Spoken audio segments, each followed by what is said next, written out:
and get hyped for today. And before we talk about upcoming games and streams, I want to talk about Lies of P from yesterday. All right. Now, I didn't do a podcast yesterday. We started Lies of P around like 12:15. All right.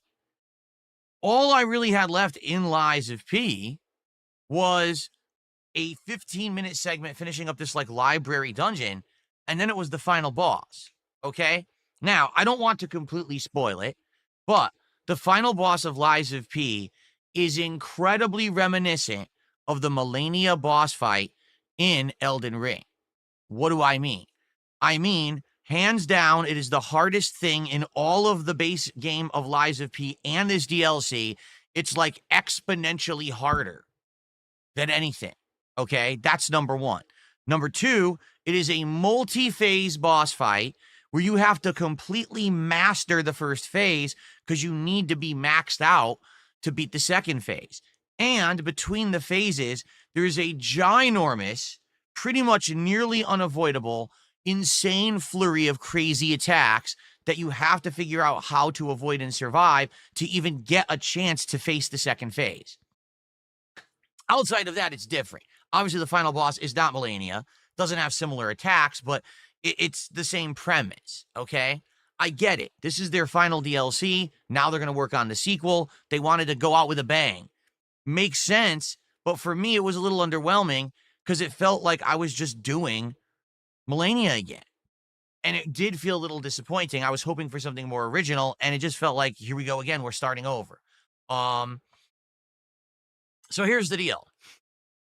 I spent over 2.5 hours fighting this boss. For the most part, outside of, not doing perfectly every run, I did master the first phase. I was able to parry the living crap out of the first phase of this boss and arguably get to the second phase, sometimes nearly unscathed, okay? Problem is, that transition to the second phase, that giant flurry of insane, unstoppable attacks is ridiculous. Even if you like perfect parry the whole thing, you still lose a lot of health. So you end up having to pump some heals or whatever. Then you get into the second phase. The second phase is incredibly frustrating because the boss has insane reach, insane speed, super armor, and area of effect attacks, and grabs. So basically, it's everything from a Soulsborne game in one. It's not even like one archetype. It's every archetype smashed together.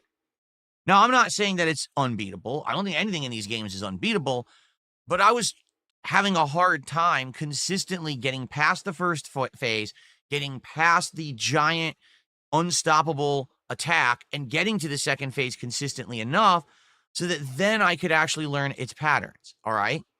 So I tried so hard, really. I'm talking 2.5 hours of me doing my absolute damnedest to try to get through this thing. Now, admittedly, the game developers knew that this being such an insane difficulty spike compared to the rest of the game, there were going to be people who were going to be enjoying this game up to that point and been like, oh, crap, I can't beat it now. This sucks.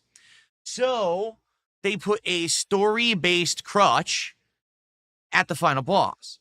There is the legendary Stalker character who you've been seeking out the entirety of the DLC, and she is sitting there on the ground hurt, and if you help her up, she now becomes your co-op partner for the final boss fight, both phases, okay? She also can't die. If she happens to lose all of her health, you can run over to her and help her up again, and then she gets her health back, and the fight continues as a co-op fight. So I did my absolute best, all right, trying to beat this thing on my own. And the thing is, I absolutely, positively know I could. I've done tougher. I actually feel like Elden Ring, the DLC from last year with Radon or whatever as the final boss, was harder than this Lies of P final boss. Okay, I do feel that way. But take a look at Melania, take a look at the Radon fight. Those took multiple streams. I'm tapped out and done with Lies of P at this point. Like, I just don't want to play any more of it.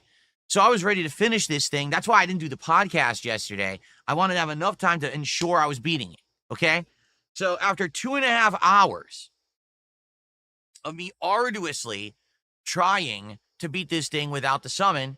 I'm not kidding you. The chat was yelling at me saying, Phil, you've got to finish this today. We don't want another stream of it. Just help up the legendary stalker. Do the co-op. Just finish it.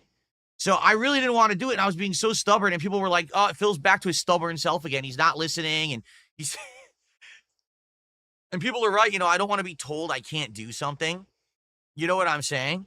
And I know I could have done it. It just would have been a pain in the ass. It would have been frustrating. It would have been another stream that everyone had to suffer through. So I said, you know what? For once, I'm not going to be a stubborn idiot, and I'm going to listen. And I did. So I started using the co-op, and within, I think it was 3 tries, I did beat the final boss with the co-op aspect of it. Now, was it the same? No, of course not. It was. It was definitely different. Different fight with they're pulling the aggro quite a lot, and you're getting a lot of cheap hits on the final boss. Even then, it wasn't easy, because guess what happens? Just like with Melania, and again, this is what I mean. It's like a cheap copy, which I wish they didn't do it this way.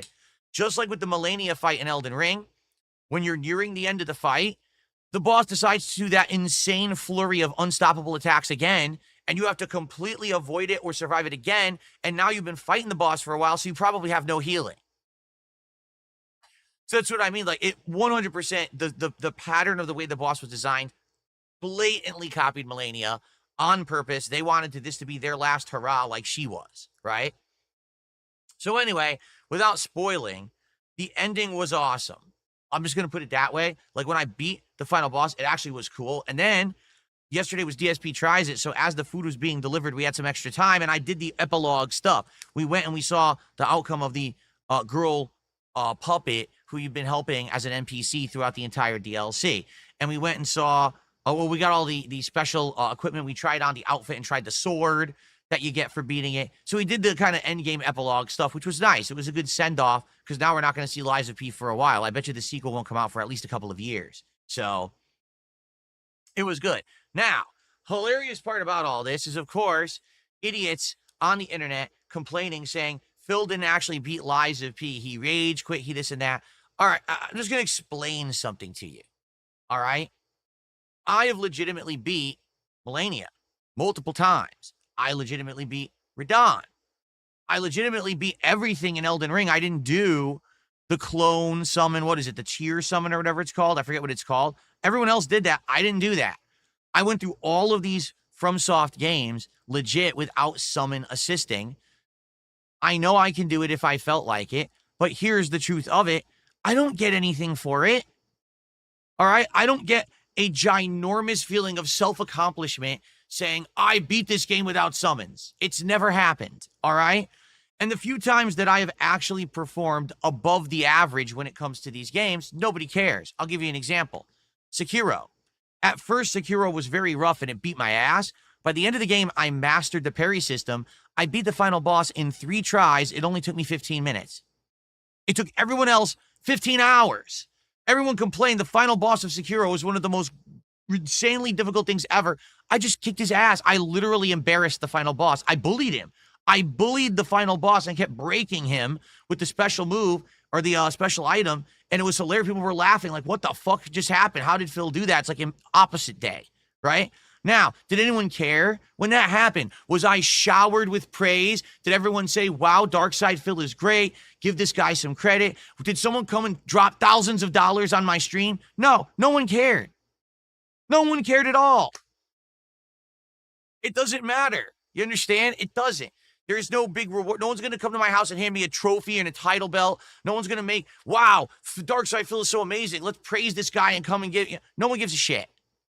So if I spent another stream and I legit beat the final boss of Lies of P Overture without summoning, no one would care. So that's why I said, fuck this, and I did the summon, and I said, we're done with it. So if you have a problem with that, I don't know what else to say, but do it yourself. If you have a problem with someone beating a game in a certain way when the mechanic is there, then buy the game and beat it yourself. Simple enough. I'm not going to sit here and listen to idiots who are going to scream, because the truth is, if I took my time and I did another stream of this game, everyone would complain, Phil did it the wrong way, this is boring, why is he still playing this? He should have just summoned. So then I summon, oh, why'd he summon? He cheated. No, I don't care. You're literally, your opinion is irrelevant. I'm good with the way I beat it. We did a great stream where we did the epilogue content. All done. Moving on. Tough titties. Okay.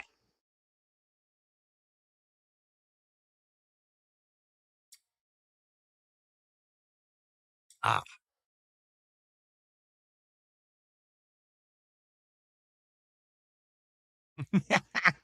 Still to this day, people make excuses.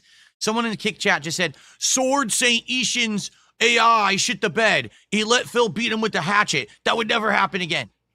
They're still making excuses to this day that I beat Sekiro so easily.